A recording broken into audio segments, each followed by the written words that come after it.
अस्सलाम वालेकुम नाजरीन, मैं हूं सलमान दोदा। आप देख रहे हैं मेरा YouTube channel TTV Salman Doda. नाजरीन, वीडियो में आप देख सकते हैं ये है वो पुल जो सिंध और बलूचिस्तान को मिलाती है। जी हाँ, आप वीडियो में देख सकते हैं कि ये पुल जो 1980 या 85 में तामीर हुआ और इस पुल के ज़रिए आप जो है सिंध और बलूचिस्तान, कराची और हबचोकी या फिर उससे आगे हम ग्वादर या कोयटा की तरफ जो हमारे ट्रेवल करते हैं तो सब की सब यहाँ से जो ना गाड़ियाँ यहाँ से गुज़रती हैं। आप देख सकते हैं यहाँ पर इस वक्त खस्ता हाल पुल जो बिल्कुल अभी गिरने के करीब है।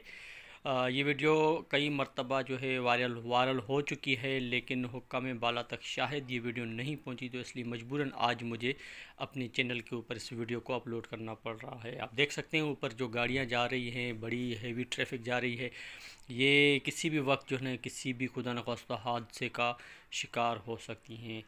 तो बहुत बड़ा जो इंडस्ट्री एरिया है हमारे हबचोकी में, उनकी बहुत सारी यहाँ पर गाड़ियाँ जाती हैं और उसके अलावा भी पूरे बलूचिस्तान से जो लोग कराची की तरफ रुख करते हैं वो इसी पुल से गुज़रते हैं। तो आप देख सकते हैं पुल की खस्ता हाली बिल्कुल गिरने के करीब है। खुदारा हुक्काम बाला जो है इस तरफ ज़रूर तवज्जो दें। ये वीडियो काफ़ी दफ़ा वायरल हो चुकी है और हुक्काम बाला तक पहुंच चुकी है, लेकिन अब तक जो है इसकी ये हालत यहीं पर रही है। तो क्या हम ये समझें कि हुक्काम बाला किसी बड़े हादसे का इंतज़ार कर रहे हैं?